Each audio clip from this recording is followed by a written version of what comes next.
नमस्कार मित्रांनो, या व्हिडिओमध्ये आपण सबस्टिट्यूशनचा वापर करून इन्व्हर्स ट्रिग्नोमेट्रिक फंक्शन्सचे प्रॉब्लेम कशा प्रकारे सॉल्व केले जातात हे आपण शिकणार आहोत. त्याचबरोबर सबस्टिट्यूशन कुठल्या करायच्यात, कशा प्रकारे सबस्टिट्यूशनचा विचार करायचा आहे आणि सबस्टिट्यूशन केल्यानंतर काय गोष्टी इम्पॉर्टंट आहेत याबाबत पण आपण शिकणार आहोत. या सगळ्या गोष्टी समजण्यासाठी मी काही एक्झाम्पल घेतो आहे. तर आपण एक्झाम्पलवरनं या गोष्टी शिकणार आहोत. Example, y is equal to sin inverse of 2x upon 1 plus x square आणि क्वेश्चन आहे आपला फाइंड dy by dx. ठीक आहे, म्हणजे आपल्याला डेरिव्हेटिव्ह काढायचं आहे. Sine inverse of 2x upon 1 plus x square हे आपलं इन्व्हर्स ट्रिग्नोमेट्रिक फंक्शन दिलेलं आहे. तर यात सबस्टिट्यूशन करताना कुठल्या गोष्टींचा विचार करायचा आहे. पहिल्यांदा आपल्याला जे फंक्शन दिलेलं आहे पहा, y is equal to sine inverse आणि आतमध्ये 2x upon 1 plus x square दिलेला आहे. सबस्टिट्यूशन कशा प्रकारे करायची आहे. तुम्ही जर बुकमध्ये पाहिलं असेल तर बुकमध्ये स्टँडर्ड सबस्टिट्यूशन दिलेली, हे दिसल्यावर हे टाका, हे दिसल्यावर हे टाका, हे दिसल्यावर हे टाका. परंतु ते लक्षात ठेवण्याच्या ऐवजी आपल्याला जर हे स्टँडर्ड फॉर्म्युले माहीत असतील, जे मी हे इथे टेबलमध्ये लिहिलेले आहेत, टेबल फॉर्ममध्ये दिलेले आहेत, ते जर फॉर्म्युले आपल्याला माहीत असतील तर काही वेगळं लक्षात ठेवण्याची काही गरज नाही आहे. आता sine inverse of 2x upon 1 plus x square दिसल्यानंतर तुमच्या डोक्यात पहिलं आलं पाहिजे, मी सबस्टिट्यूशन काय करू जेणेकरून हे sine inverse of sine of something बनेल. मी तिथं क्रॉस लिहिला आहे. ठीक आहे, जेणेकरून हा साइन इन्व्हर्स आणि साइन कॅन्सल होऊन फक्त हा काहीतरी व्हॅल्यू राहील, म्हणजे एफ ऑफ एक्स कुठलं तरी आतमध्ये फंक्शन राहील. अशा प्रकारे सबस्टिट्यूशन झाली पाहिजे. आता ह्या साईनच्या ऐवजी जर कॉस जरी आला तरी चालतो, कारण आपण कॉस फंक्शनला साईनमध्ये कन्वर्ट करू शकतो. आता ते प्रॉब्लेम आल्यावरच पाहूया कशा प्रकारे कन्वर्ट होतं.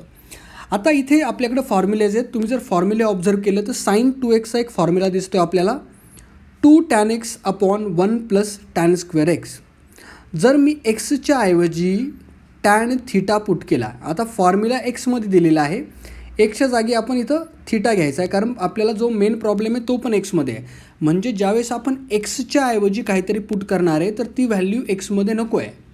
म्हणजे x is equal to tan x असं पुट नाही करू शकत आपण. एक्स इज इक्वल टू आपल्याला टॅन थिटा घ्यावा लागेल किंवा टॅन टी घ्यावा लागेल, कुठला तरी दुसरं पॅरामीटर आपल्याला घ्यावं लागेल. त्यामुळे इथे जरी फॉर्म्युले एक्समध्ये दिलेले असतील तरी ते थिटामध्ये म्हणून तुम्ही इमॅजिन करू शकता. ठीक आहे, आता एक्सच्या ऐवजी मी प्रॉब्लेमच सॉल्व करतो डायरेक्ट. समजा मी इथं एक्सच्या ऐवजी टॅन थिटा पुट केला तर आपला वाय काय बनणार आहे. वाय बनणार आहे आपला sine inverse of 2 tan theta upon 1 plus tan square theta. आणि हा 2 tan theta upon 1 plus tan square theta हा फॉर्म्युला कशाचा आहे, साइन 2xचा फॉर्म्युला आहे. म्हणजेच या 2 tan theta upon 1 plus tan square थिटाच्या ऐवजी मी साइन 2 थिटा लिहू शकतो. आणि साइन इन्व्हर्स आणि हे साइन फंक्शन कॅन्सल होऊन इथे फक्त 2 थिटा राहणार आहे. आता अशा प्रकारे आपला वाय अतिशय सिम्पल फॉर्ममध्ये येऊन जातो. सबस्टिट्यूशनचा हाच मुळात मेन फायदा आहे की प्रॉब्लेम अतिशय सोप्या फॉर्ममध्ये कन्वर्ट होतो.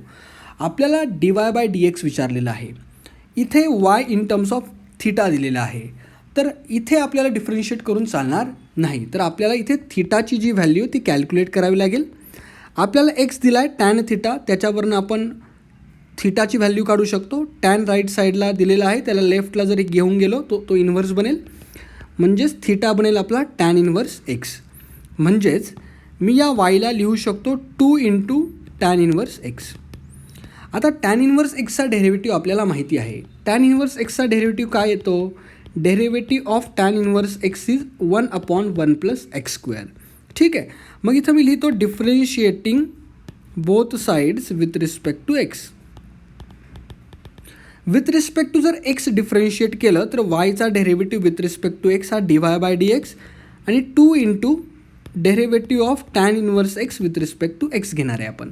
2 कॉन्स्टंट आहे, त्याच्यामुळे डेरिव्हेटिव्हच्या बाहेर आला आहे. आणि टॅन इन्व्हर्स एक्सचा डेरिव्हेटिव्ह आत्ताच मी सांगितला आहे, तो येतो 1 अपॉन 1 प्लस एक्स स्क्वेअर. तर हा झाला आपला dy बाय dx. तर अशा प्रकारे सबस्टिट्यूशनचा वापर करून प्रॉब्लेम सॉल्व केले जातात. आता अजून काही प्रॉब्लेम आपण पाहणार आहोत, पण त्याच्या अगोदर एक विचार करायचा आहे. समजा जर सबस्टिट्यूशन नाही केली आणि हा प्रॉब्लेम सॉल्व करायला घेतला तर काय होईल. पहा, विदाऊट सबस्टिट्यूशनसुद्धा हा प्रॉब्लेम सॉल्व करता येतो. आता इथं y is equal to sine inverse of 2x upon 1 plus x square दिलेला आहे. कंपोजिट फंक्शनचा वापर करून याचा डेरिव्हेटिव्ह कॅल्क्युलेट केला जाईल, परंतु त्या केसमध्ये कॅल्क्युलेशनमध्ये कॉम्प्लिकेशन्स येतात किंवा कॅल्क्युलेशन थोडे अवघड होतात. त्याच्या तुलनेत सबस्टिट्यूशन्सने प्रॉब्लेम अतिशय सोप्या फॉर्ममध्ये कन्व्हर्ट होतो. त्यामुळे अशा प्रकारच्या प्रॉब्लेमला आपण बाय यूजिंग सबस्टिट्यूशन सॉल्व करतो. ठीक आहे, तर अजून एक एक्झाम्पल घेऊया आणि सबस्टिट्यूशन कशा प्रकारे करायची आहे हे पण समजूयात. ठीक आहे, एक्झाम्पल घेतो मी.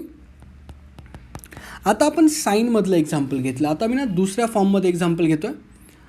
समजा मी y घेतला. y is equal to cos inverse of 1 minus x square upon 1 plus x square आणि क्वेश्चन आहे आपला फाइंड dy बाय dx. कशा प्रकारे सॉल्व करायचं आहे.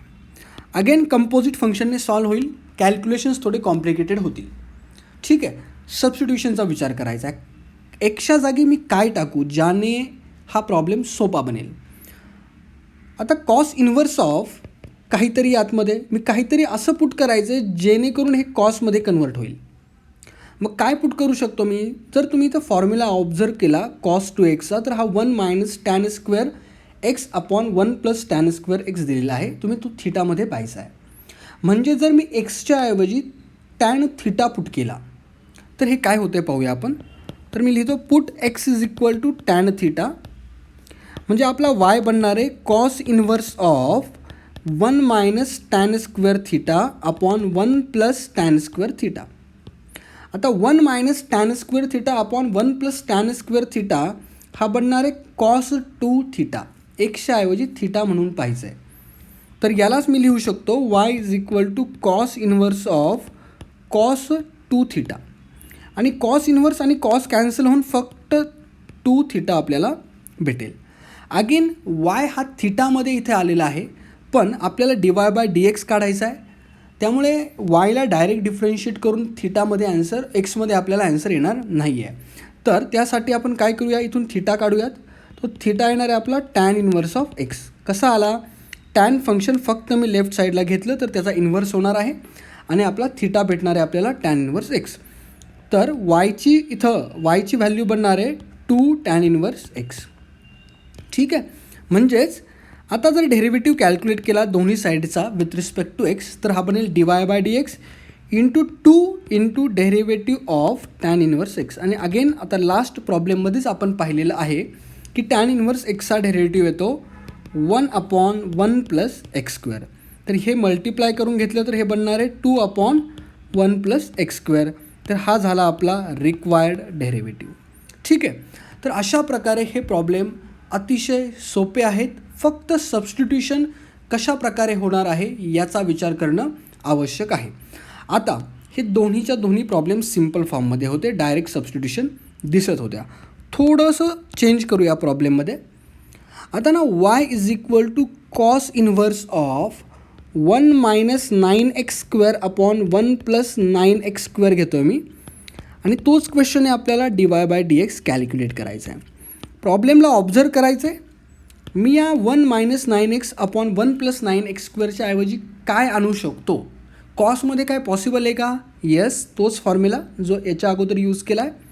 समजा तुम्ही 9x स्क्वेअरच्या ऐवजी टॅन स्क्वेअर एक्स पुट केलं तर आपल्याला कॉस 2xचा फॉर्म्युला मिळेल. म्हणजे थोडं मी याला एक्सपांड करून देतो. पहा, yला मी असं लिहू शकतो कॉस इन्व्हर्स ऑफ 1 मायनस 3xचा स्क्वेअर अपॉन 1 प्लस 3xचा स्क्वेअर. काय केलं आहे, फक्त 9x स्क्वेअरला 3xचा स्क्वेअरमध्ये लिहिलं आहे. स्क्वेअर करून पहा 9x स्क्वेअरच येतं आहे. आता समजा मी पुट केलं 3x is equal to tan theta. Observe करा काय होणार आहे, y is equal to cos inverse of 1 minus tan square theta upon 1 plus tan square theta. Again आपल्याला कॉस 2 थिटा भेटेल, म्हणजेच याला मी लिहू शकतो cos inverse of cos 2 theta. Inverse cos inverse आणि कॉस कॅन्सल होईल, राहील 2 थिटा. म्हणजे y भेटला आपल्याला 2 थिटा. पुन्हा तोच प्रश्न, आपल्याला yचा derivative with respect to x काढायचा. इथं y थिटामध्ये आहे, तर या थिटाला पुन्हा एक्समध्ये आणता येईल का, तर आणता येईल. कसं आणता येईल, इथून. थिटा कसा येणार आहे, थिटा इथं बनणार आहे आपला टॅन इन्व्हर्स ऑफ 3x. फक्त टॅन फंक्शन लेफ्ट साईडला शिफ्ट करायचे तर ते इन्व्हर्स होणार आहे. ठीक आहे, म्हणजेच वायला मी लिहू शकतो 2 इंटू थिटाची व्हॅल्यू किती आहे, टॅन इन्व्हर्स ऑफ 3x. आता डेरिव्हेटिव्ह काढा, dy/dx is equal to 2 constant बाहेर येणार आहे आणि डेरिव्हेटिव्ह राहणार आहे टॅन इन्व्हर्स ऑफ 3x. आता हे एक्सच्या ऐवजी 3x दिलेला आहे, म्हणजे इथं एक्स असतो तो 3x दिलेला आहे. आपल्याला माहिती आहे टॅन इन्व्हर्स एक्सचा डेरिव्हेटिव्ह येतो 1/1 + x². एक्सच्या जागी 3x ॲज इट इज ठेवायचा आहे आणि फक्त 3xचा डेरिव्हेटिव्ह पुन्हा घ्यायचा आहे, जे आपण कंपोजिट फंक्शनमध्ये केलं होतं. तर यालाच मी लिहिणार आहे 2 into 1/3x² into derivative of this 3x. ठीक आहे, यालाच मी लिहू शकतो 2/1 + 9x² आणि 3xचा डेरिव्हेटिव्ह 3. मग हे होणार आहे 6/1 + 9x². तर हा आहे आपला रिक्वायर्ड डेरिव्हेटिव्ह. ठीक आहे, तर अशा प्रकारे हे प्रॉब्लेम सॉल्व केले जातात. आता कॉसचं पाहिलं आपण, साईनचं पाहिलं, थोडा ना टॅनबाबत जर प्रॉब्लेम आला तर कशा प्रकारे येऊ शकतो तो पण आपण पाहूयात. Example, y is equal to tan inverse of 7x/1 - 12x² आपल्याला दिलेला आहे आणि dy/dx कॅल्क्युलेट करायचा आहे. मी काय सबस्टिट्यूट करू जेणेकरून हा प्रॉब्लेम सोप्या फॉर्ममध्ये बनेल. टॅन इन्व्हर्स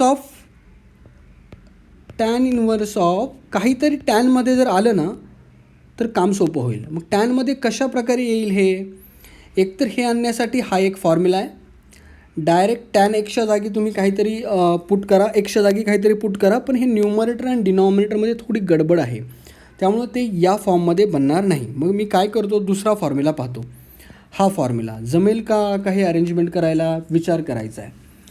मला वाटतं आहे प्रॉब्लेमला पाहिल्यानंतर याला मी थोडं असं लिहू शकतो. पहा, तुम्हाला समजतं आहे का. Tan inverse of 3x + 4x/1 - 3x × 4x. आता जर थोडं ऑब्झर्व केलं हा tan inverse x + tan inverse yच्या फॉर्म्युलेला, तर तुम्हाला दिसेल की एक्सच्या ऐवजी 3x आहे, वायच्या ऐवजी 4x आहे. फॉर्म्युला तर सेम आहे, म्हणजे इथं सबस्टिट्यूशनची सुद्धा गरज पडणार नाही. म्हणजे याला मी डायरेक्ट लिहू शकतो tan inverse of 3x right + tan inverse of 4x. कुठला फॉर्म्युला, हा फॉर्म्युला मी यूज केलेला आहे. हा झाला आपला y.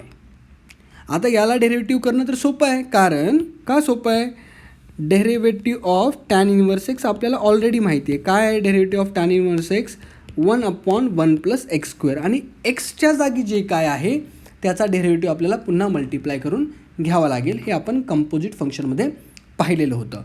मग इथं मी काय करतो आहे, लिहितो आहे differentiating both sides with respect to x.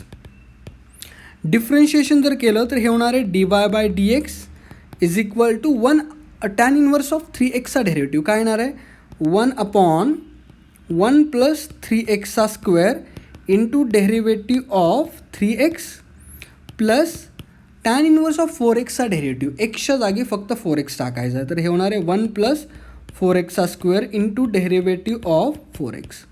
तर 3xचा डेरिव्हेटिव्ह काय येतो आहे, 3 कॉन्स्टंट बाहेर काढला, एक्सचा derivative with respect to x 1च असतो. ठीक आहे, तर ही व्हॅल्यू राहणार आहे 3, ही व्हॅल्यू राहणार आहे 4. तर यालाच मी लिहू शकतो 3/1 + 9x² प्लस 4/1 + 16x². ठीक आहे, तर हा झाला आपला dy/dx. ठीक आहे, तर अशा प्रकारे आपण डेरिव्हेटिव्ह कॅल्क्युलेट करू शकतो. मग तिथे सबस्टिट्यूशनचा वापर होत असेल किंवा प्रॉब्लेम डायरेक्टही सॉल्व होत असेल. तर अशा प्रकारे आपल्याला सबस्टिट्यूशनचा विचार करायचा आहे आणि प्रॉब्लेम सॉल्व करायचे आहेत. तुम्हाला जेव्हा सबस्टिट्यूशन इमॅजिन होईल त्याच वेळेस हा प्रॉब्लेम सॉल्व झालेला असेल. आता जर कुणाला या फॉर्म्युलाजवरनं सबस्टिट्यूशन इमॅजिन होत नाही आहे तर त्यांनी ते बुकमध्ये जे स्टँडर्ड सबस्टिट्यूशन दिलेले आहेत त्या लक्षात ठेवा. पण त्या स्टँडर्ड सबस्टिट्यूशन लक्षात ठेवून पण तुम्हाला फॉर्म्युला माहीत असावाच लागतो. तर यातले जे इम्पॉर्टंट फॉर्म्युले, हा cos 2xचा फॉर्म्युला, sin 2xचा फॉर्म्युला टॅनमधला, sin 3x cos 3xचा फॉर्म्युला, टॅन इन्व्हर्स ऑफ xचे फॉर्म्युले, टॅन 2xचे फॉर्म्युले, हे इम्पॉर्टंट फॉर्म्युले आहेत. या सगळ्या फॉर्म्युल्यांना लक्षात ठेवा, वारंवार उपयोग होईल, वारंवार याचा वापर करावा लागेल. तर मित्रांनो, मला असं वाटतं आहे तुम्हाला हे लेक्चर अतिशय छानपैकी समजलं असेल आणि हा व्हिडिओ देखील आवडला असेल. तर तुम्हाला जर व्हिडिओ आवडला असेल तर नक्कीच तुमच्या मित्रांना शेअर करा, त्यांना पण थोडा फायदा होऊ द्या. थँक्यू.